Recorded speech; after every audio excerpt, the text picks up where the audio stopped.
자, 우리 몸에 혈당을 유지하는 거 우리가 이제 이와 같이 90에서 120mg per 100ml 그죠? 우리가 100ml당 90에서 120mg의 그죠? 포도당을 항상 우리 몸은 유지한다고 했어요. 이와 같이 우리가 90에서 120mg 어떤 일정한 범위로 그죠? 온도도 어떤 일정한 범위로 항상 유지가 되고 포도당 농도도 이렇게 유지가 되는 것을 우리가 그것을 뭐라고 표현하죠? 항상성을 유지한다고 했어요. 그죠? 항상성. 자, 그래서 이제 우리가 저혈당이 되면 위험하고 또 고혈당이 되면은 또 똑같이 우리가 고혈당이 되면 왜 고혈당이 되면은 매우 좋을 것 같죠. 왜냐면 오줌으로 당이 빠져나가면은 많이 먹어도 당이 빠져나가면 에너지원이 빠져나가니까 매우 좋을 거라고 추측이 돼야 한대요. 그럴 수 있지만 실제가 좋지는 않습니다. 왜 그럴까요? 당뇨가 우리 아직 안 배웠죠? 당뇨가 되면 왜 이제 나빠지는지. 자, 우리가 이제 당뇨 현상을 우리가 예를 들면은 우리가 여러분이 몸에 스트레스를 이제 잔뜩 받으면은 우리가 스트레스를 받으면 나오는 호르몬이 뭐라고 했죠? 우리가 아드레날린 호르몬이 나오죠. 그죠? 에피네프린이라든지 노르에피네프린. 그 전부 다 우리가 아드레날린 호르몬이라고 했어요. 그죠? 그 노르에피네프린이나 에피네프린이 그죠? 우리가 이제 간 세포에 작동을 하게 되면은 간 세포에서 포도당을 굉장히 많이 합성을 해 가지고 포도당을 확 이제 우리 몸 바깥으로 내는 거예요. 왜냐면 우리가 이제 예를 들면은 여러분이 깡패를 만날 때 그죠? 여러분 뛰거나 싸워야 될 거 아니에요. 그죠? 파이트와 플라이트. 그죠? 그러려면은 심장이 박동이 돼야 되고 그죠? 그 다음에 근육을 써야 되기 때문에 혈중의 포도당 농도가 높아져야 되겠죠. 그래가지고 그걸 에너지로 쓰니까. 그죠? 그러니까 우리가 위급한 상황에 빠졌을 때 싸움 도망 반응에서 그죠?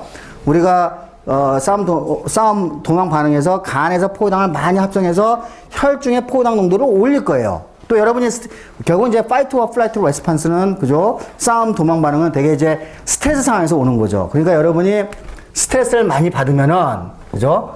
스트레스를 많이 받으면은 여기서 뭐가 나온다고? 아드레날 호르몬이 많이 나오겠죠? 그죠? 아드레날린 호르몬이 많이 나오면은 그러면 여기서 포도당 농도가 그죠? 혈중의 포도당 농도가 올라갈 거라고 생각이 되겠죠.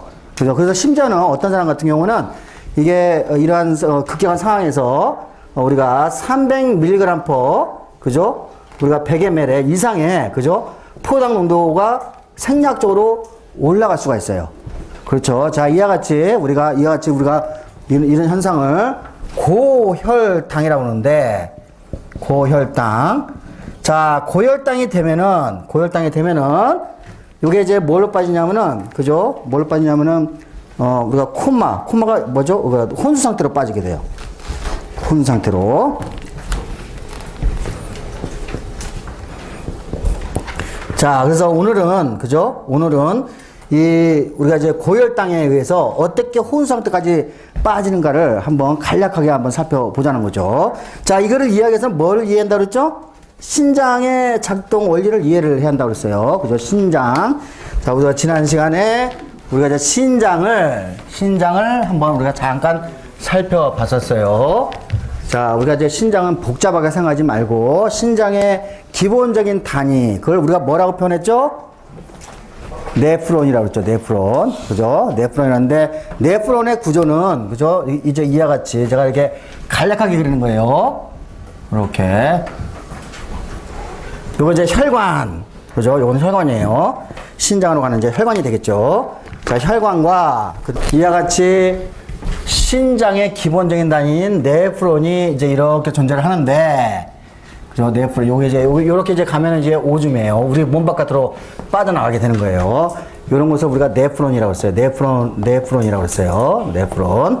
자, 신장 각각 각각 하나에는 100만 개, 200만 개의 네프론이 존재를 하고 있어요. 자, 우리가 혈관에 들어있는 혈액에, 그죠? 혈액에 세포하고, 그죠? 단백질을 제외한 나머지 100%의 액체가 어디로 간다 그랬죠? 네프론의 내강으로 빠져나간다고 그랬어요. 맨 처음에. 그죠? 자, 그래서 우리가 이거를 현상을 우리가 역과라고 그러는데, 우리가 하루에도, 우리가 한 엄청난 양의 52리터의, 그죠? 액체를 교구속에서 이렇게 여과를 시키고 있어요. 우리가 피가 5리터니까 굉장히 얼마큼 자주 이렇게 우리가 여과를 하는지 알겠죠? 그죠? 자, 그래서 여과가 되면은, 이거 100%의 액체가 다 여과가 되는데, 그죠? 우리가 이제 지난번에 우리가 예를 들면 소금이라든지, 그러니까 이온이라든지, 물이라든지, 그죠? 아미노산 같은 것도 우리가 다시 어떻게 해요? 오존으로 빠져나가면 안 되니까 요것이 다시 혈관을 통해 가지고 요렇게 이제 혈관이 다시 오겠죠? 이렇게 오면은 우리가 요것을 다시 요렇게, 그죠? 혈관으로 되돌리겠죠? 그죠? 자, 여기에는 뭐가 있다고 그랬죠? 물도 있고, 그죠? 이온도 있고, 그죠? 포도당도 있고, 그죠? 여러 가지 비타민도 있고, 그죠? 아미노산이라든지, 그죠? 아미노산 등등을, 그죠? 다시 우리가 요렇게, 그죠? 네프론의 내강에서 혈관으로, 그죠? 되돌리는 현상을 우리가 뭐라고 정의했죠? 재흡수라고 그랬죠. 재흡수. 자, 재흡수가 되는데, 뭐 이제, 자, 이게 재흡수가 될 때, 우리가 이제 여기서, 예를 들면 우리가 물을 많이 먹었다. 그러면은, 그죠? 물을 재흡수를 덜 하면 돼요.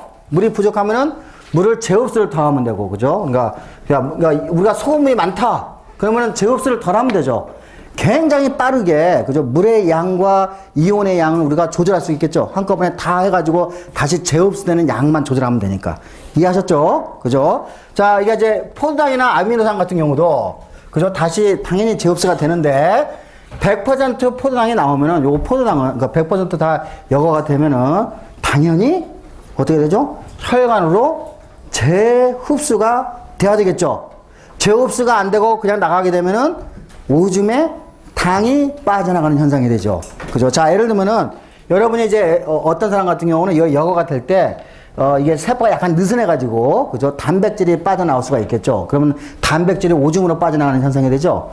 야구 선수들 주로 이제 군대 해결하기 위해서 저기 오줌에다가 단백질을 섞죠. 알부민이라는 단백질을 섞으면은 그러면 거기에 뭐예요?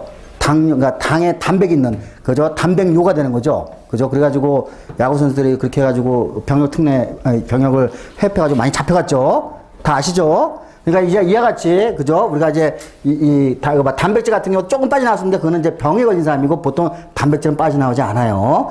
자, 그래서 이제 여기서 포도당을 재흡수하는 과정을 지난번에 잠깐 이제 설명을 했었는데,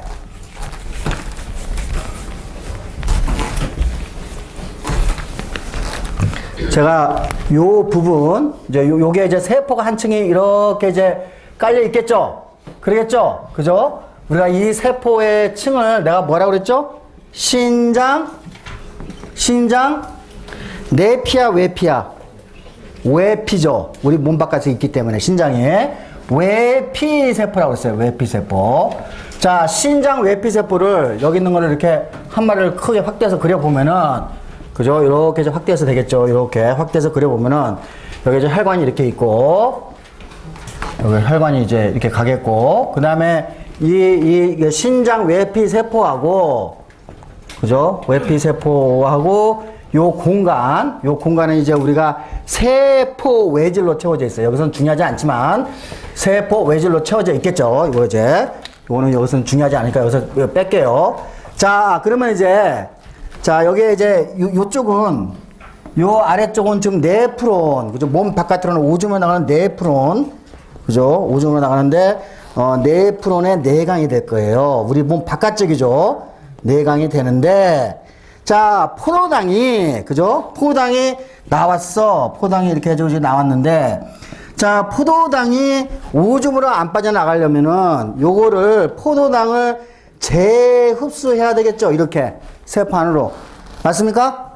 그죠? 재흡수해야 되는데, 우리가 이 포도당을, 여기가 세포 바깥쪽에 포도당의 농도가 높죠? 세포 안쪽 포도당의 농도가 낮아요, 상대적으로. 그죠? 상대적으로 낮으면은 높은 곳에서 낮은 곳으로 농도 구비에 따라서 갈 거예요. 그죠? 자연스럽게. 근데 요렇게 가는 거를, 요렇게, 포도당을, 그죠? 세포 바깥쪽에서 안쪽으로 지분하는 요곳에, 그죠? 이름이 뭐라고 그랬죠? 포도당, 뭐라고 그랬죠? 수송체, 그랬어요. 수송체. 자, 예를 들면은, 우리가 여기에, 그죠? 신장 외피세포에, 그죠? 포도당 수송체가, 자, 여기서부터 쭉 나란히 계속 있을 거예요. 근데 이제 포도당 수송체의 숫자는 무궁무진하게 많이 있어요? 한정돼 있어요? 한정돼 있죠? 그죠? 예를 들면은, 여기에 있는 게, 예를 들면 우리가 100개의 포도당 수송체가 있다. 그럼 오늘 1초에 하나씩 포도당을 세포 안에, 바깥에서 세포 바깥에서 세포 안으로 수송한다고 봐요. 1초. 그러면은, 여기에서는 1초에 100개의 포도당만을 집어넣죠. 근데 만약에 여기 네프론 내강에 포도당이 200개가 있어. 200개가. 그럼 나머지 100개는 처리가 안 되겠죠. 그죠? 그러니까 결국은 뭐예요? 결국은 포도당의 농도가 높아지게 되면은, 포도당의 농도가 낮을 경우에는, 예를 들면 우리가 여기에 포도당 농도가 50개 있고, 포도당 수용자가 100개 있으면은, 요거는 모든 게 다 안으로 들어가죠. 그죠? 근데 포도당 농도가 만약에 점점 올라가가지고, 200개, 1000개가 넘어가면 어떻게 되죠? 그러면 100개 빼고 나머지는 어떻게? 오줌으로 빠져나가죠. 그렇죠? 이해하셨죠? 자, 이와 같이, 이 포도당 수송체는, 그죠? 포도당 수송체는, 예를 들면은, 자, 우리가 이제 농도, 자, 예를 들면 여기에 혈액에서의 포도당 농도가 예를 들면은 0에서 300까지 쭉 올라간다고, 이걸 300까지 간다고 그러봐요. 300mg per 데시리터. 데시리터는 내가 무슨 뜻이라고 그랬죠? 100ml, 그죠? 100ml이에요. 자, 이렇게 해가지고 이제 이게 혈관에서의 포도당 농도죠. 혈관에서의 포도당 농도가 이렇게 이제 변한다고 가정했을 때, 그러면 네프론에서의 포도당 농도는 어떻게 되죠? 요거가 똑같이 가겠죠? 100% 다, 그죠? 여거가 되니까. 그죠? 300mg per 데시리터. 이게 농도에 따라가지고, 다시 말해서, 혈액의 포도당 농도가 높으면 높을수록, 네프론 내강에서의 포도당 농도가 높아지게 돼요. 그렇죠. 그런데, 예를 들면은, 이거 이제 뭐 300까지 올라간다고 가정합시다. 자, 예를 들면은, 우리가 포도당을, 그죠? 우리가 재흡수하는 것은 300mg per ml, 그러니까 데시리터가, 그죠? 거기밖에 초당, 거기밖에, 이게 처리를 못 한다고 그러면은, 자, 요렇게, 포도당 수송되는 양은 여기에서 어떻게 되죠? 포화가 돼버리죠? 그죠? 포화가 돼버리죠? 자, 그러면은, 요 남은 거, 요거는 어떻게 되죠? 요 남은 거는 오줌으로 빠져나가게 되는 거죠. 됐어요?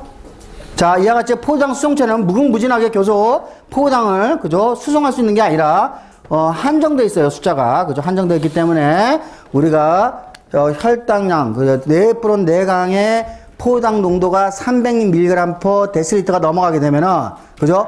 그 이상이 넘어가게 되면은 300mg까지는 처리를 하지만은, 나머지 그 이상이 된 것은 처리를 못하게 되고, 그것이 어디로 나가게 된다고? 오줌으로 나가게 되는 거예요. 그죠? 그러면은 우리가 오줌으로 포도당이 나가는 현상을 우리가 뭐라고 그랬죠? 당뇨라고 표현을 했어요. 이해하셨죠? 그죠? 자, 우리가 정상적인 사람들은, 스트레스를 받지 않은 정상적인 사람들은 90에서 120mg per 데시리터의 포도당 농도를 갖고 있으니까 오줌으로 포도당이 빠져나가요, 안 나가요? 안 나가죠. 그죠? 안 나가요. 그죠? 우리가, 기본적으로, 인슐린이 없는, 그죠? 우리가 어린아이, 당뇨병 환자가 되겠죠? 인슐린이 없는 어린아이나 혹은 인슐린 신호전달이, 우리가 제대로 작동하지 못하는, 그죠? 당뇨병 환자인 경우에는 어떻게 됐어요? 자, 혈당량이 높아지게 되는 거죠. 혈당량이 높아지게 되면은 심장의 내강에서의 포도당의 농도가 높아지게 되고, 그러면 300mg 데시리터가 농도가 초과가 되면은 그만큼의 초과된 양의 포도당이 오줌으로 빠져나가는 당뇨 현상이 생기게 되는 거예요. 여기까지는, 자, 그렇죠. 우리가 에너지원인, 그죠? 우리가 포도당이 오줌으로 빠져나가면은, 우리가 다이어트에 매우 좋을 거라고 생각할 수 있어요. 매우 단순한 생각으로. 그럴 수 있죠. 근데 왜 당뇨가 되면 왜 이제 위험해지는가? 그걸 한번 살펴보자는 거죠. 자, 예를 들면은, 그죠? 여기에,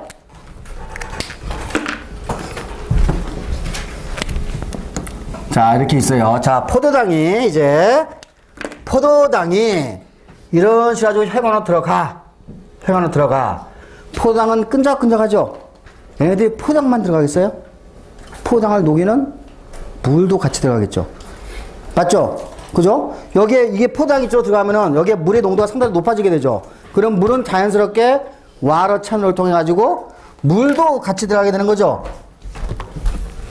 포도당에 들어간 만큼의 양이 물이 들어가게 되는 거죠. 그죠? 물이 들어가게 되는 거죠. 그러니까 포도당에 들어간 만큼의 양이 그죠? 포도당에 들어가게 되면 물도 같이 들어가게 되고, 그러면 물은 포도당에 들어가는 족족 물은 계속 들어가게 되니까 이쪽은 어떻게 되겠어요? 이쪽은 물이 점점 작게 되겠죠. 그런데 만약에 포도당이 보통 사람 같은 경우는 포도당의 농도가 적으니까 여기에 포도당이 없을 거란 말이야. 그러니까 여기 포도당이 없으니까 여기에 물이 그만큼 없겠죠. 다시 재흡수가 됐으니까. 근데 자, 300mg 데시리터가 넘어가게 되면은 포도당이 여기 있어. 그러면 여기 포도당하고 뭐하고 같이 있는 거죠? 뭐가 같이 있는 거죠? 물하고 같이 있는 거죠. 그죠? 물하고 같이 있는 거죠. 그러면은 포도당하고 물하고 같이 나가게 되는 거지. 맞아요? 물하고 같이 나가는 거지. 그죠? 그러면 어떻게 되겠어요? 오줌의 양이 증가하겠어요? 감소하겠어요? 엄청 증가하죠. 오줌을 자주 넣겠죠? 그죠? 그러면 이거를 빈번하게 오줌을 빈요라고 합시다. 빈번하게 오줌을 넣는 현상이 생기는 거죠. 그렇죠? 자, 이해하셨죠? 자, 우리가 이제 원래 포도당이 이렇게 재흡수가 될 때 포도당만 딸랑 들어오는 게 아니에요. 이온만 딸랑 들어오는 게 아니라 항상 거기에서 물이 같이 들어오게 돼 있어요. 그죠? 왜 그러죠? 포도당이 들어오면 여기에 물이 양이 많아지고 물의 농도가 높아지니까 당연히 농도급에 따라서 물도 같이 따라온단 말이야. 근데 우리가 300mg 데시리터가 양이 넘어가면은 포도당이 잔존해 있어, 여기에. 그러면 그만큼의 물이 재흡수가 안 되죠. 물도 같이 빠져나가게 되는 거죠, 오줌으로. 자, 그러면은, 자, 우리가 이제 뭐를 배우게 되냐면은, 자, 혈당량이 높아진다. 혈당량이 높아진다. 그러면은, 네프론 내강에, 그죠? 네프론, 왜? 내강에 포도당 농도가, 그죠? 올라가게 돼요. 그러면은, 그죠? 그러면은 이게 어떻게 돼요? 우리가, 신장에서, 그죠? 포도당을 다 재흡수하지 못하죠. 그죠? 그러면 일부분이 우리가 당뇨 현상이 일어나는데, 그죠? 당뇨 현상이, 이거는 뭐라 그럴까?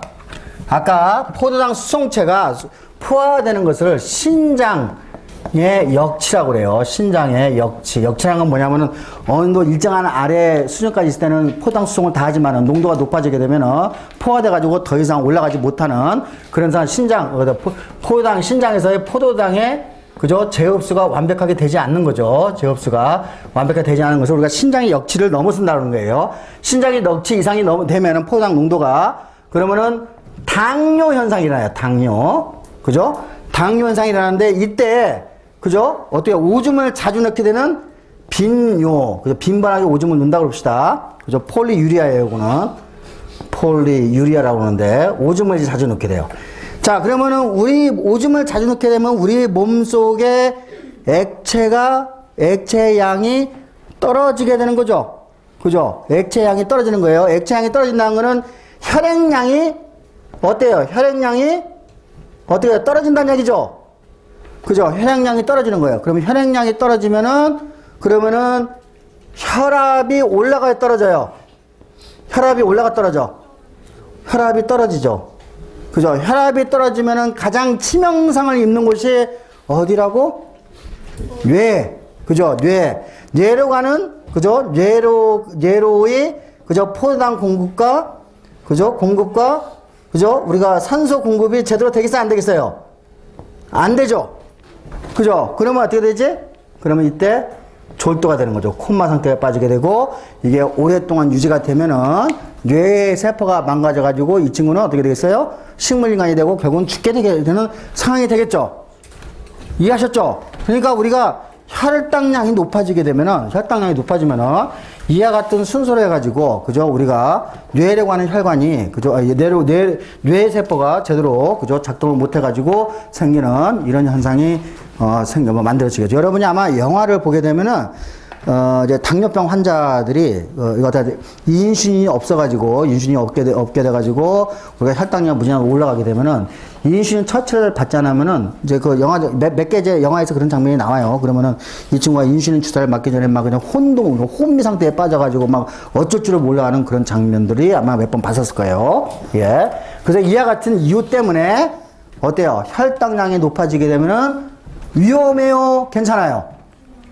그죠? 이와 같이 이게 에너지 빠져나간다고 해가지고, 그죠? 우리가 다이어트 한다고 좋아하면은 절대 안 되는 거예요. 그죠? 이해하셨죠? 자, 그 다음에 또 하나는, 이게 이제, 자, 우리가 이게 인슐린이 없을 때, 그죠? 인슐린이 없을 때 혈당량이 올라가죠. 그죠? 혈당량이 오르는데, 자, 예를 들면은 우리가 이제 인슐린이 없는 상태에서 식사를 해. 식사를 하면은, 그죠? 포당 농도, 혈당량이 올라가죠.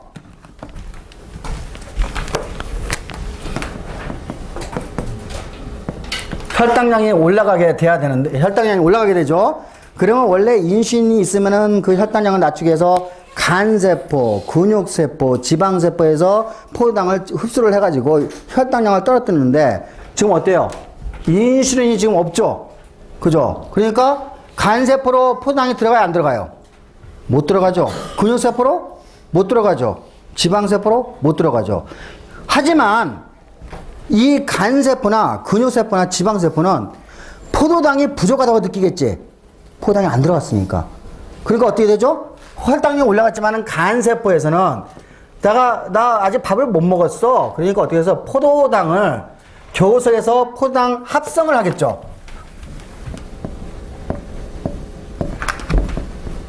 그죠? 포도당 합성을 하겠죠. 그러면 어떻게 되죠? 혈당량이 더 올라가죠. 맞아요? 그죠? 자, 뇌세포는, 우리가 이제, 뇌세포 같은 경우도 뇌세포도 우리가 인슐린이 작동이 되면은, 인슐린이 오게 되면 뇌세포가 인슐린을 딱 받은 다음에, 나 많이 먹었어. 그죠? 나 많이 먹었으니까 더 이상 먹지 마. 라고 하는 명령을 때려줘야 되는데, 지금 뇌세포에서 인슐린이 작동이 못해요. 작동이 안 되죠? 그러니까 뇌세포는 인슐린이 없는 관계로 어떤 상태가 되죠? 나 계속 굶어 있다고 생각하는 거예요. 그죠? 식사를 아직 안 했다고 생각하는 거야. 그러니까 뭐가 되지? 뇌세포도 어떻게 자꾸 나 굶었으니까 뭐예요? 식사를 계속 더 하게 되죠. 그죠? 그러니까 우리가 이제 식사를 교성하게 되는 이걸 이제 폴리파기아라고 그래요. 우리가 매크로페이지 할 때 파기아는 먹다라는 뜻이거든요. 그러니까 폴리 여러 번 먹다는 뜻이야. 그죠? 그러니까 다식이 되는 거지. 다식. 그죠? 다식. 자, 그러면 어떻게 되죠? 혈당량이 더 올라가게 되죠. 그죠? 그러면 혈당량에는 아까 인슐린이 없으면 혈당량이, 그죠? 우리가 밥을 먹어가지고 생긴 혈당량 플러스 간에서 교속 포도당을 합성하고 뇌세포는 교속 내가 굶주렸다고 생각하니까 더 먹게 되고 그러면 혈당량이 점점 더 올라가게 되죠. 그죠? 그러면 이게 눈사태 좀 커져가지고 아까 우리가 혈당량이 300mg/dl까지 올라가게 되는 순간까지 가겠죠. 그러면은 자, 아까 이야기한 대로 오줌으로 당뇨가 오줌으로, 그죠? 당이 나가게 되고, 그러면은 물이 같이 빠져나가게 되고, 혈압이 떨어지게 되고, 뇌에 가는 혈액량 공급이 떨어지게 되고, 뇌세포가 제대로 작동을 못해서 졸도하게 되거나, 그죠? 혼미 상태로 빠지게 되는 그런 현상이 생기겠어요. 이해하셨죠? 자, 당뇨병. 자, 이와 같이 이제 인슐린이 없을 때 이제 상황을 이야기한 거예요. 요거는 지난번에 잠깐 설명을 했지만은, 원래 우리의 면역세포는 내 자신의 세포하고 싸워야 안 싸워요? 안 싸우죠? 내 자신의 단백질하고 싸워야 안 싸워요? 안 싸우죠? 그러니까 자기 거는 보호를 하고 자기 거는 이제 공격을 안 해요. 근데 이 면역세포들이, 면역 시스템이 원래 적군과 싸워야 되는 거야. 적군 누구지? 저기 세균이나 바이러스에 온 외부 물질하고 싸워야 될 거 아니에요. 근데 이 면역세포들이 면역 시스템이 총뿌리를 이 외부의 침입자고 싸우는 것이나 그거를 내부로 돌릴 수가 있어요. 그죠? 내부로 돌릴 수 있어. 그러면은, 예를 들면 이 면역 시스템이 고장나가지고, 예를 들면은, 어떤 항체, 면역 시스템에 있는 항체가, 그죠? 원래는 인슐린을 공격하지 말아야 돼. 정상적인 사람은. 그죠? 공격을 하지 말아야 되는데, 이 항체가 자기 인슐린 단백질을 공격을 해. 결합을 해가지고 인슐린을 제대로 작동을 못 시키게 만드는 거예요. 그죠? 그러면서 인슐린이 자꾸 이제 공격을 당하면서 인슐린을 만들어내는, 그죠? 췌장세포도 공격을 해버리는 거야. 이해하셨죠? 그죠? 그러니까 인슐린을 공격하거나 인슐린을 만들어내는 췌장, 그러니까 이자란 말을 더 많이 쓸 때. 그죠, 여러분은? 이자세포, 자기 자신의 이자세포를 공격하는 거야. 그죠? 총불을 자기 자신한테 대는 거지. 그러면은 이자세포가 없어지게 되면은 인슐린이 안 만들어지게 되죠. 그렇죠. 우리가 이와 같은 질환을 자기 거를 공격하는 자가 면역이라고 그래요. 자가 면역. 그죠? 오토이뮨 디지즈. 자, 예를 들면은 여러분 그 아토피 그 피부 질환 환자들, 그죠? 그런 거는 이제 무슨 저기 뭐 이렇게 외부, 우리가 원래 면역 반응을 일으키지 말아야 할 곳에 면역 반응을 일으키거나, 그죠? 혹은 자기 세포를 공격하는, 예, 전부 다 이게 자가 면역 질환이에요. 자, 당뇨병 환자의 일부분은 어렸을 때부터 나타나는데 이와 같이, 자가 면역 질환에 의해서, 췌장 세포가 공격을 당해서 인슐린을 더 이상 만들어내지 않는, 그죠? 병. 우리가 그거를 제1형 당뇨라고 그래요. 자, 이 친구는 인슐린이 공급이 안 되기 때문에 당뇨병이 우리가 당뇨란 현상이 생기게 되고, 그러면은 시시각각으로 뭐 어떤 현상이 생길까요? 졸도하는 현상이 생기겠지.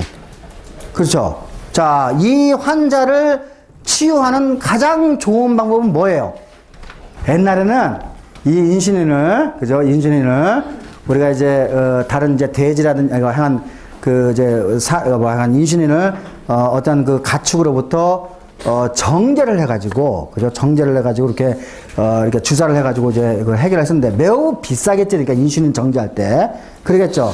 다행히 지금은 우리가 인간 인슐린 유전자를 대장균에 집어넣으면은, 대장균에서 인슐린 유전자로부터 단백질을 만들어낼 수 있겠죠? 그래가지고 그거를 정제를 해가지고, 우리 주사를 하게 되면은 우리가, 여기로부터 우리가 벗어날 수가 있겠죠? 그래서 우리가 이와 같이 이건 나중에 한번 다시 하겠어요. 인간 인슐린 유전자를 대장균에 집어넣어가지고, 대장균으로 하여금 인간 인슐린 단백질을 많이 만들게 해가서, 그거를 정제해서 이 환자에다가 그저 처리하면은 우리가 인슐린 질환을 우리가 어떻게 써요? 우리가 낫게 할 수가 있겠죠.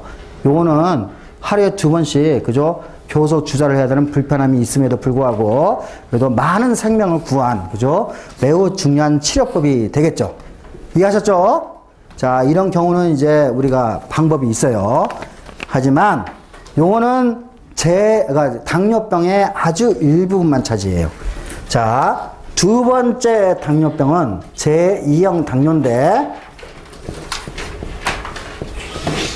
그죠? 요거는 인슐린이 제대로 잘 나오고 있어. 그럼에도 불구하고 이제 당뇨가 걸리는데, 요거 기전을 한번 잠깐 살펴보죠. 요거는, 성인의 12가, 우리가 이제 한국 사람 같은 경우는 12%가 걸려 있어요. 예. 이렇게. 인슐린이 오게 되면은,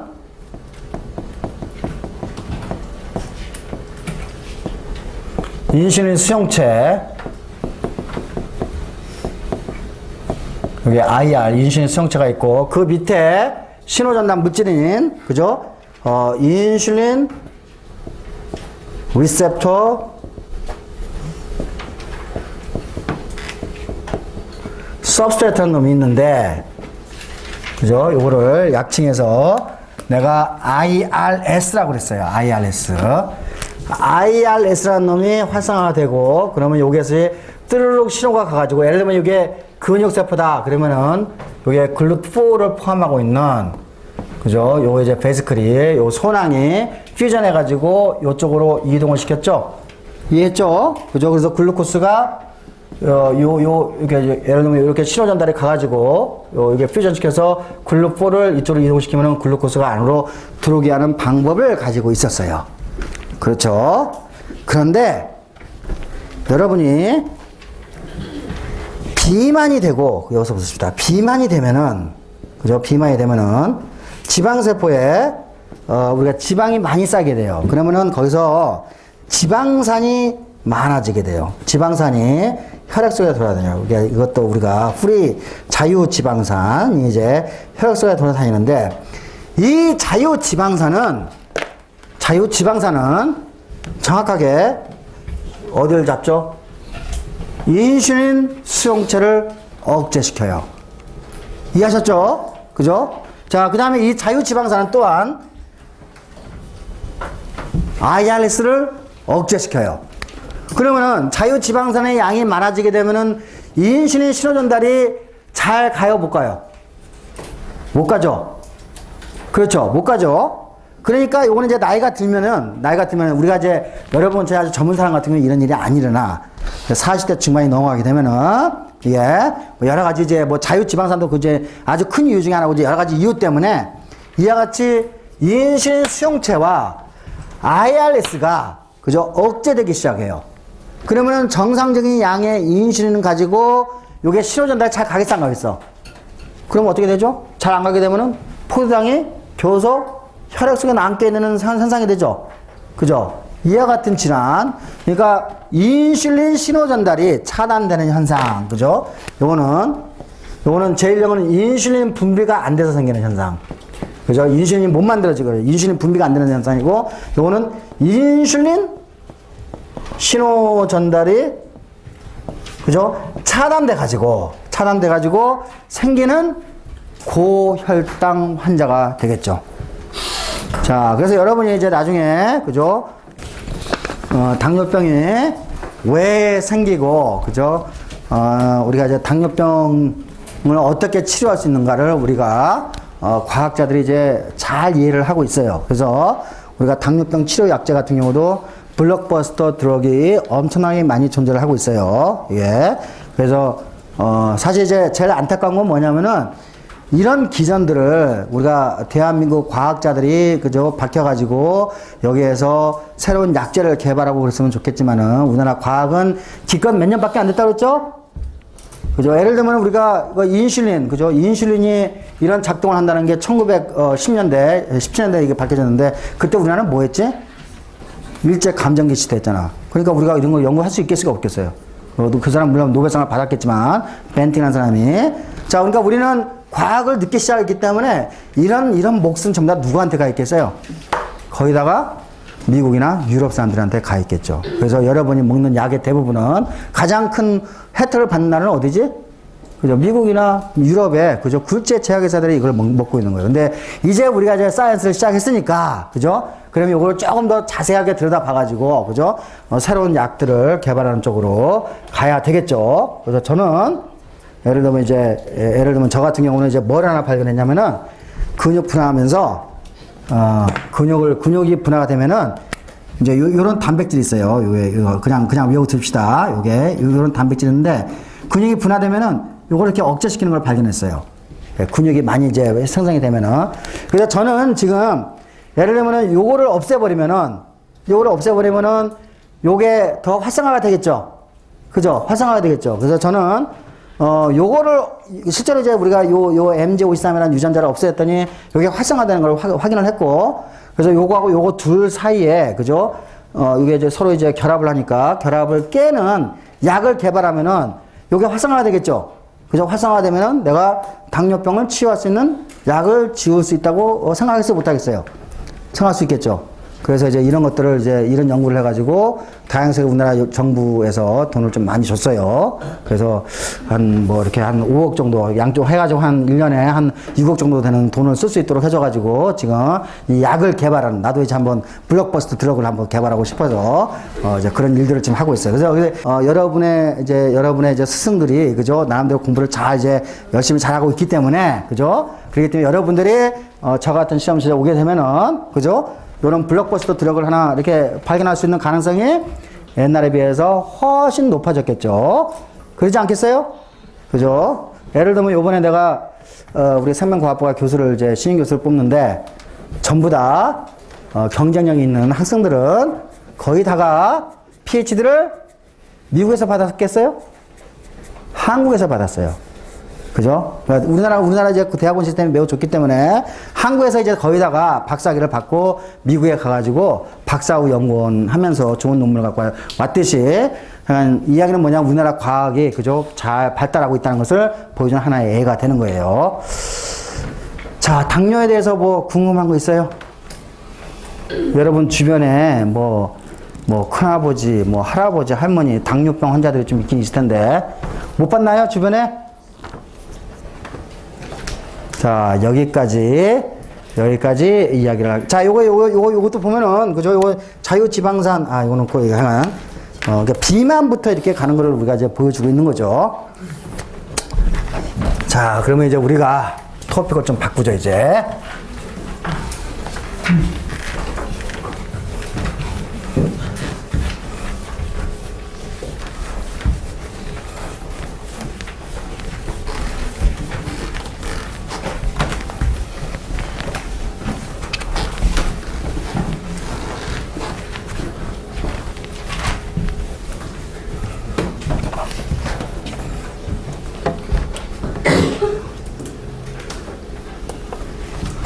자, 이제 토픽을 좀 바꿔서 치매에 대해서 좀 이야기를 해보겠습니다. 치매.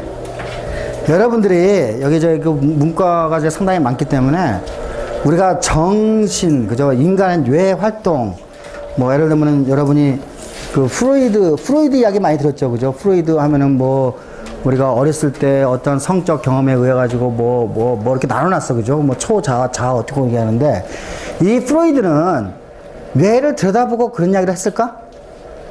아니겠죠. 그러니까 어떤 그 정신병 환자들의 인상, 그죠? 나오는 어떤 그 현상을 가지고 그럴 것이다라고 짐작을 해가지고, 그죠? 그렇게 이빨을 푼 거죠. 썰을 푼 거야. 그죠? 근데 그 이빨 푼 거, 그때가 언제였죠? 우리가 19세기 말과 20세기 초반이야. 그때 우리가 바이올로지를 알고 있었어요? 모르고 있었죠? 그때 뭐 우리가 진화는 되는 건 알고 있었지만은 뭐 유전 법칙도 잘 모르고 있고 뭐 유전자가 뭔지도 모르고 있고 우리가 생판 아무것도 모르는 상황에서 프로이드는 그저 그 심리학자들은 그저 뭐 이렇게 정신병 이렇게 환자들을 이렇게 봤더니 뭐 이런 현상 가지고 막 이제 상상의 나래를 펴가지고 그죠 상상의 뭐 인문학적인 상상력을 펴가지고 그렇게 썰을 풀어가지고 뭐 초자가 어떻고 자아가 어떻고 막 이야기를 했어요. 근데 여전히 그 사람의 썰이 여전히 여러분들한테 영향을 주고 있죠. 그렇죠. 이거는 전부 다 뻥이에요. 왜? 뇌를 들여다봐주면 안 돼. 그게 가능하겠어요? 그죠? 뇌를 들여다봐야지 가장 정확하게 우리가 심리학적인, 그러니까 우리가 심리학이라는 건 뭐예요? 뇌에서 일어나는 일들을 좀 이야기하는 거잖아요. 그죠? 자, 우리가 여러분의 심리학은 새로 써야 되는 거예요. 뇌를 알기 전까지는 나머지는 전부 다 추측에 불과한 거예요. 맞습니까? 자, 우리가 예를 들면은 여러분 주변에 치매 걸린 분들을 좀 봤을 거예요. 그죠? 치매 걸린 사람, 뭐, 벽에 똥칠하고 뭐, 그냥 좀 들었겠죠? 자, 여러분이 오래 살면 오래 살수록 여러분의 주머니로부터, 우리 이제, 여러분이 어떤 세대냐면은 제가 이제 100세까지 살잖아요. 그러면 제가 치매 걸리면 여러분들이 제 치매에 대해서 사회적 부담을 해줘야 되는 세대예요.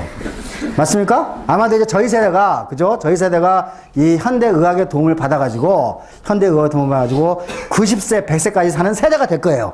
하지만, 그렇게 되면은, 치매에 잘 걸리겠죠. 예를 들면은, 85세가 넘어가면은, 85세 인구의 45%가, 현재 데이터에 의하면은, 45%가 치매에 걸려. 그제 치매에 걸려. 그러면 치매에 걸리는데 이분들이 병원에서 입원할 때, 몇 달 한 다음에 죽나? 아니죠. 2년, 3년. 그죠? 매달 100만원씩 나가는 거야. 약값까지 포함해서 150만원씩 나가는 거야. 그걸 누가 지어야지? 내가 치매 걸리면 여러분들이 다 짊어져야 되는 거예요. 그죠? 그러면 그 사회적 부담을 감소시키기 위해서는 우리가 뭐를 공부해야지? 치매를 이해를 해야 될 거 아니야. 그 여러분이 치매 약을 개발해서 내가 치매 안 걸리도록 하면은 여러분의 호주머니부터 돈이 안 나가는 거잖아. 맞아요? 자, 그래서 이 치매는 여러분 시대에 매우 중요한 화두가 될 거예요. 그죠? 노인성 질환 중에서도 아까 이제 당뇨, 동맥경화, 그것도 여러분이 그 이야기 있을 거예요. 그죠? 여러분이 이제 의료보험을 들어가면 이제 돈을 지금은 안 내겠지만 여러분이 직장 다니면 이제 의료보험을 내는데 사실 이제 나이가 들면 들수록, 예를 들면 죽기 6개월 전, 그죠? 그래서 시작해서 죽기까지의 약을 먹은 양이, 그죠? 6개월, 그러니까 태어나가지고, 그죠? 6개월 전까지 가기 전까지 약이 똑같은 양이라는 걸 아시죠? 그러니까 나이가 들면 들수록, 그죠? 약에 의존하게 되는 거죠. 자, 그러니까 이제 그 중에서도 가장 심각한 질환이 치매예요. 이 치매는 어떤 현상이죠? 뭐 단기 기억이 다 상실될 뿐만 아니라 점점 가면 장기 기억까지 상실이 돼요. 그죠?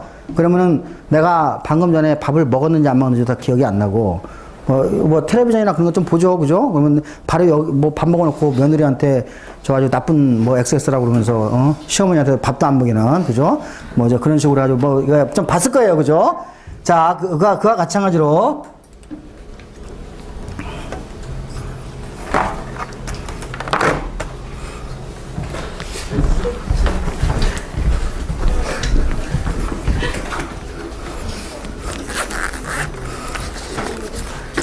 자, 근데 이 치매 환자한테 프로이드가 정신 분석하면 뭐 답이 나와요?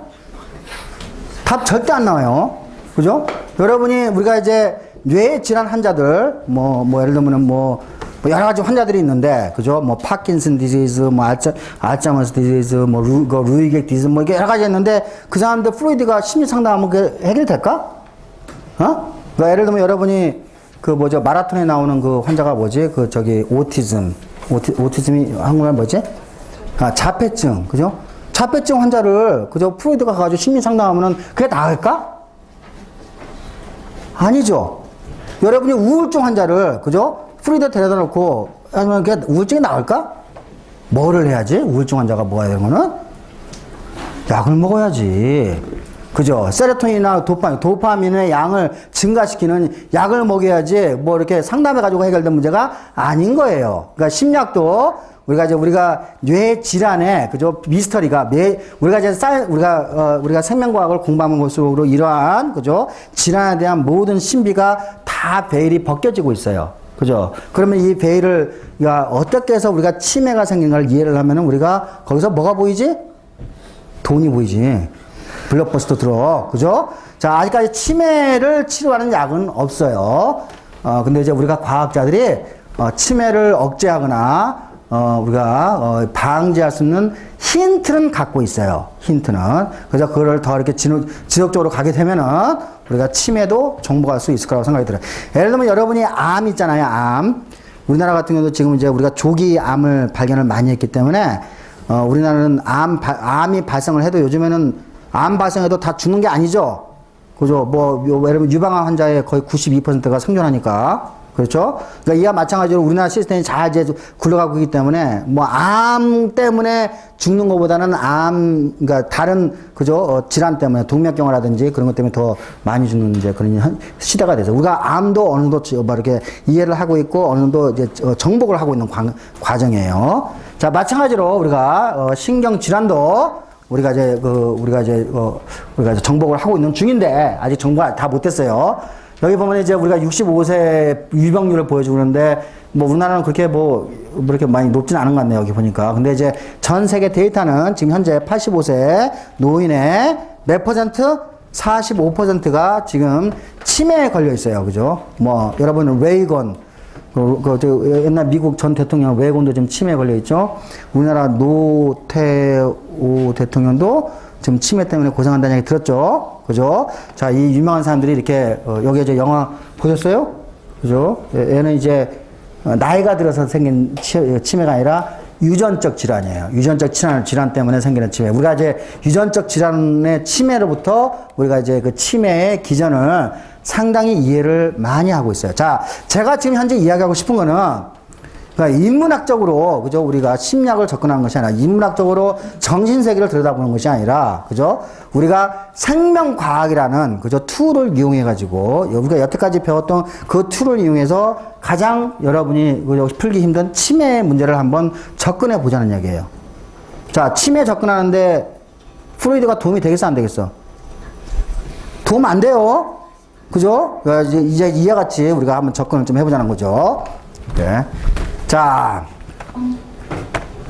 요거는, 우리가 이제 여기 알츠하이머 사람이 1906년도에 어떤 환자가, 기억력이 이제 상실되고 이제 그래서 이 환자의 뇌를 이제 잘라가지고 보니까 뇌가 매우 그죠 위축돼 있다는 것을 알게 됐어요. 위축돼 있다는 것을 내가 어디라고 장소는 이야기 안 할게요. 예? 그래가지고 이제 뇌의 어떤 특정한 부분, 뭐 뇌내부터 시작해가지고 위축돼 있는 걸 발견해서 이 분이 자기 이름을 따가지고 그죠? 그래서 그 알츠하이머스 디지즈라는 이름을 붙였어요. 예. 그래서 여기 보면은 이거 치매 환자를 보면은 요거는 정상이냐? 그죠? 정상, 요거는 뭐예요? 치매 환자야. 뇌가 상당히 많이 위축되어 있죠? 그죠? 그러니까 다시 말해서 이건 뭐예요? 뇌세포가 죽는 거죠? 뇌세포 중에서 특히 신경세포가 지금, 그죠? 문제가 돼가지고, 신경세포가 제대로 작동 안 하니까, 기억이 상실되고, 뭐, 여러 가지 문제가 생기겠죠? 그죠? 그래서 이해가, 여기 보면 이제 요거는, 펑셔널 MR을 찍었는데, 그죠? 정상적인 사람은 모든 것이 반짝반짝 빛나는데, 여기는 특히 여기 이 부분은, 그죠? 완전히 맛이 갔죠? 그죠? 그러면, 이거 기억을 담당하는 곳이다. 운동에 강화하는 곳이다. 그러면은, 이 사람은 기억력이 손상되어 있는 거죠. 그렇죠. 자, 이게 치매 환자들의 뇌를 보니까, 그죠? 이와 같이, 우리가, 형태적으로, 위축되어 있을 뿐만 아니라, 기능적으로도 제대로 작동하지 못하는 것을 우리가 확인할 수 있어요. 그렇죠. 이제, 치매 환자의, 그죠? 이제 뇌를 꺼내가지고, 뇌를 꺼내가지고, 이제 우리가 뇌세포의 모양이 이제 어떻게 생긴지를 이제 조사를 하면 되겠죠. 그래가지고, 맨 처음에 맨 처음 우리가 인류가 알게 된 게 뭐냐면은, 요게 이제 정상적인 이제 그 사람들의 뇌예요. 뇌에서 이제 이와 같이 신경세포들이 이렇게 이제 잘 이제 존재를 하고 있죠. 근데, 여기 이제 치매 걸린 환자에 보면은, 이 신경세포와 신경세포 사이에 뭐가 침전이 돼 있죠. 그죠? 침전이 돼 있어요. 침전. 그 다음에, 여기 이제 그 세포 안에도 어떤 물질들이 침전이 되는 걸 여러분이 알 수가 있어요. 그죠? 요게 이제, 여러분이 이빨, 이게, 칫솔질 안 하면 뭐가 낀다고 그러지? 플라크가 낀다고 그러죠. 플라크. 그죠? 그래서 플라크 제거, 뭐, 치약, 선이라는 거 많이 봤죠. 플라크가 뭐야? 침전물이라는 뜻이죠. 그러니까 이거를, 그죠? 이게 플라크라고 이름을 붙인 거야. 요거는 세포 바깥쪽에 있으니까 그냥, 세포 바깥 플라크. 요거는 세포 안에 있는, 그죠? 뭔가 이렇게 엉켜 있는 것 같으니까 이제 뭐, 요거는 세포 안에 있는 탱글. 저는 요 탱글에 대해서는 별로, 이제 이야기는 안 하겠어요.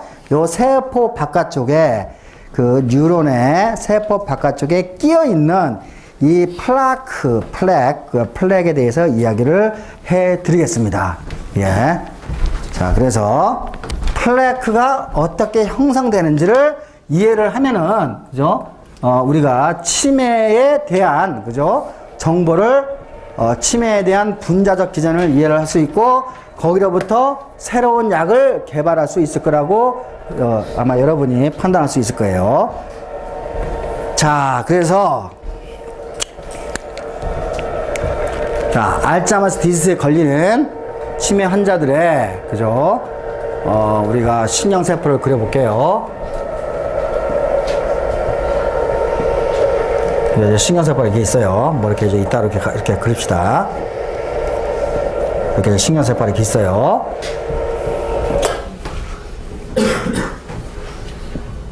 결국은 이제 여러분이 뇌 활동을 하는 건 이 신경세포와 신경세포의 네트워크가 어떻게 형성이 돼서 결정이 되는데, 자, 이 신경세포가 죽어버리면 이제 뭐 여러분 뇌장이 제대로 못 되니까 기억이 상실되겠죠.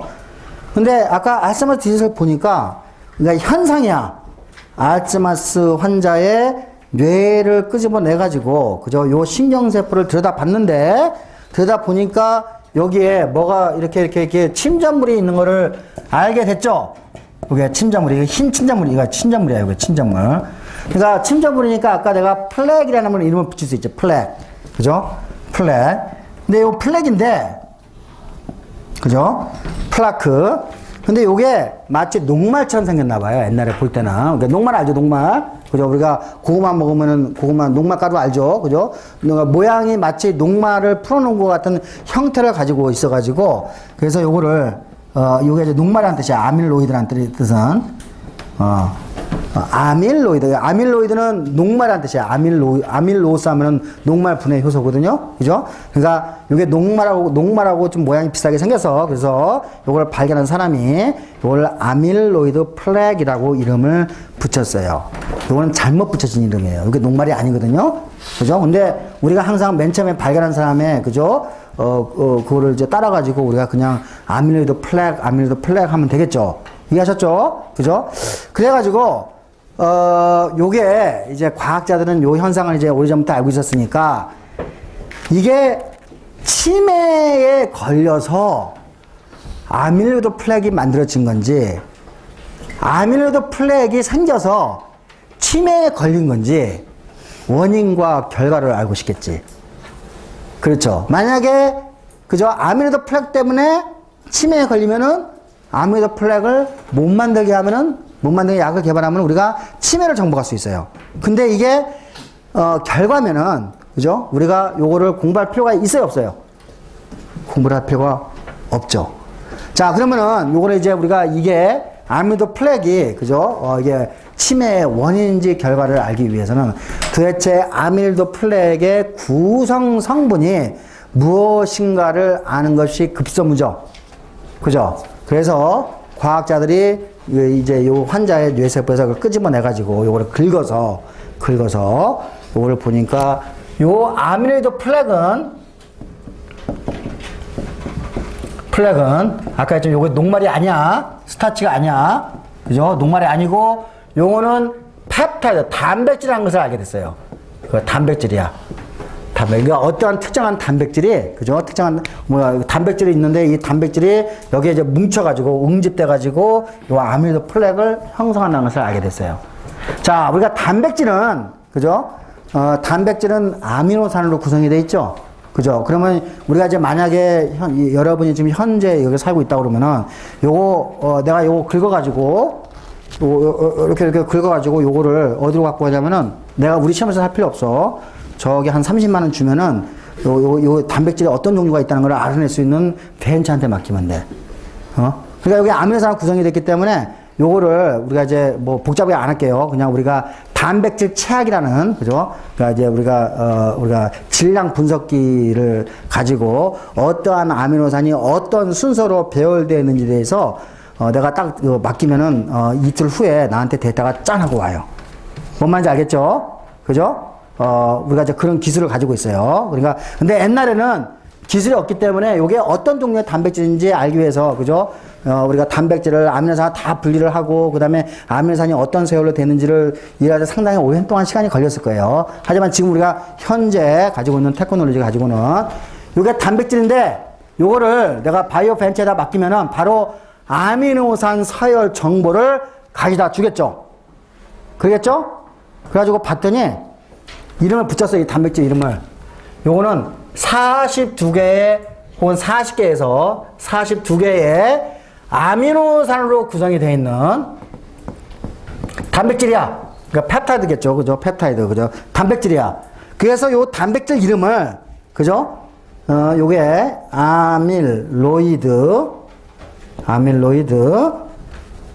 베타라고 이름을 줬어. 그래서 요거를 A 베타라고 이름을 줬어요. A 베타. 그래서 이게 이제 40개의 아미노산 구성이 되어 있으면은 아미노이드 베타 40, 42개로 되어 있으면은 아미노이드 42. 이제 이렇게. 자, 요게 이 아미노이드 플렉에 존재하는 단백질의 대부분 90% 이상은 아미노이드 베타라는 단백질이에요. 이해하셨죠? 자, 다시 한번 할게요. 이게 현대 과학을 현재 우리가 갖고 있는 기술을 동원하면은 내가 알츠하이머 디지즈 환자의 뇌를 해가지고 뇌에서 아미노이드 플렉 있는 부분을 긁어가지고 요거를 그죠? 요거를 가지고 바이오 벤처에 맡겨. 그죠? 단백질 분석을 하는 데 맡겨. 그러면 단백질 분석하는 데서 이 단백질에 대한 그죠? 아미노산 서열을 나한테 주죠. 그러면 서열을 가지고 이게 대부분의 저기 있는 것들이 대부분이 아미노이드 베타 이거 이제 42개의 아미노산 서열을 갖고 있는데 내가 이름을 이렇게 붙인 거야. 요 단백질을 우리가 아미노이드 베타라고 이름을 붙이자 이거예요. 여기서 베타는 요거는 이제 나중에 우리가 이거 아미노이드 이거 40 이제 특히 저는 이제 40개보다는 42개짜리가 더 치명적으로 작용을 하기 때문에 여러분의 요거 42개만 내가 이야기를 할게요. 항상 이게 아미노이드 베타 42개짜리를 이제 단백질을 요게 이제 여러분이 단백질 구조를 맨 처음에 가르칠 때 우리가 제1차 구조 아미노산 서열 정보를 아는 게 1차 구조였죠. 2차 구조는 뭐였죠? 우리가 힐릭스, 그죠? 나성 구조를 갖고 있느냐? 그 다음에 병풍 구조를 갖고 있느냐? 그 두 가지를 안다고 했어요. 기억나요? 그죠? 우리가 예를 들면 어떤 단백질의 구조가 이렇게 요걸 이제 우리가 알파 나선이라고 그러고 어떤 놈은 이런 식으로 이제 가 있어요. 우리가 베타 병풍 구조라고 하는데 여기에 있는 이 아밀로이드 베타 42는 요 베타 병풍 구조를 갖고 있다는 걸 알게 됐어요. 그래서 거기에서 베타가 나온 거예요. 이해하셨죠? 그래서 자, 이와 같이 그래서 이제 우리가 알츠하이머스 환자의 그죠 뇌 속에는 아미노도 베타 41 42개의 아미노산으로 구성이 되어 있는 단백질들이 응집에 있다는 것을 이제 이해를 했어요. 그죠? 그러면은 아미노도 베타 42가 치매를 일으키는지 아니면 치매의 결과인지에 대해서 우리가 어떻게 하면 알 수 있을까요? 자, 내가 아까 지난번에 Y 염색체의 끝부분에 있는 유전자가 앙컷과 수컷을 결정짓는데 중요한 그죠? 유전자인지 아닌지를 우리가 어떻게 알았지? 그 유전자를 XX 염색체를 갖고 있는 원래 앙컷이 돼야 되는 그죠? R에다가 그 유전자를 과량 발현시켰죠. 어떻게? 파이펫으로 해가지고 꾹 찔러넣었지. 그 다음에 그걸 대리목에 이식을 시켰죠. 그래가지고 그러면 그 R은 지금 SY 유전자를 갖고 있는 XX 염색체의 그죠? R이죠. 그래가지고 그거를 대리모에 집어넣어가지고 그 R이 어떻게 발생되는지 앙컷과 수컷으로 발생이 되는지를 알아보면 되는 거죠. 맞아요? 우리가 그 방법을 내가 뭐라고 그랬죠? 유전자, 변형 동물, 트랜스제닉 마우스 다 기억나요? 여기서 제가 지금 이 아미노이드 베타 42라는 단백질을 우리가 확보를 했어요, 이제. 그러면은 이 아미노이드 베타 40에 대한 유전자도 우리가 확보를 할 수가 있겠죠? 어떻게 확보하지? 우리가 지금 휴먼 지놈 프로젝트가 끝났기 때문에 정확하게 저 시퀀스를 갖고 있는 유전자 부분을 우리가 찾을 수 있어, 없어요? 찾을 수 있죠? 그럼 그 부분을 그대로 끄집어내가지고, 오려가지고, 그죠? 어떻게 넣지? G의 대리모에다가, 여기 이제 R이 있어, 여기. 그 전에. 여기 이제 수정란이에요, 수정란. 수정란이야. 여기 이제 핵이야. 그 다음에 여기다 뭘 집어넣죠? 자, 여기에 A 베타 42 시퀀스를 갖고 있는 유전자가 DNA예요. DNA를 여기다 집어넣어. 그러면 원래 이제 이 G에서는 A 베타 41을 발견을 안 한단 말이에요. 그죠? 그러면 요거를 집어넣고 요거를 대리모에다가 그죠? 해가지고 요거를 집어넣으면 이제 새끼가 나오겠죠? 그죠? 그럼 요 새끼가 커가지고 치매를 일으키는지 안 일으키는지 보면은 답을 알 수 있겠죠? 맞아요? 그죠? 자, 그러니까 당연히 전 세계, 특히 이 치매를 공부하는 이 과학자들은, 그죠? A 베타 42가, 왜냐? 여기에 아밀로이드 플렉에 이게 엄청 많이 나오기 때문에, 이게 원인인지, 치매의 원인인지 결과를 알기 위해서 이 실험을 가장 먼저 시도를 하겠어요, 안 하겠어요? 유전자 변형 동물이죠? 그죠?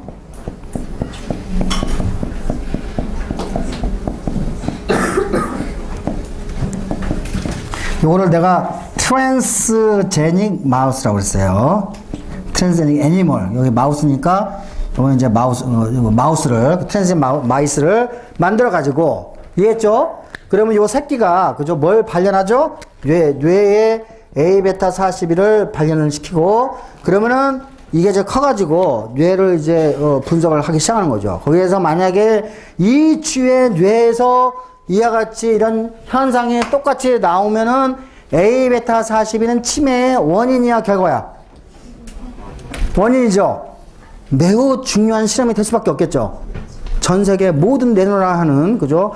이 실험실은 이 쥐를 제작을 하겠죠. 그죠? 제작을 할 거예요. 그래가지고 신나게 이제 제작을 짜잔 하고 만들어 갔어요. 실패. 그러면 이제 뭐지? 그러면은 A베타 42가 결과인가? 다음 시간에 그 뒤에 얘기를 해드리겠습니다.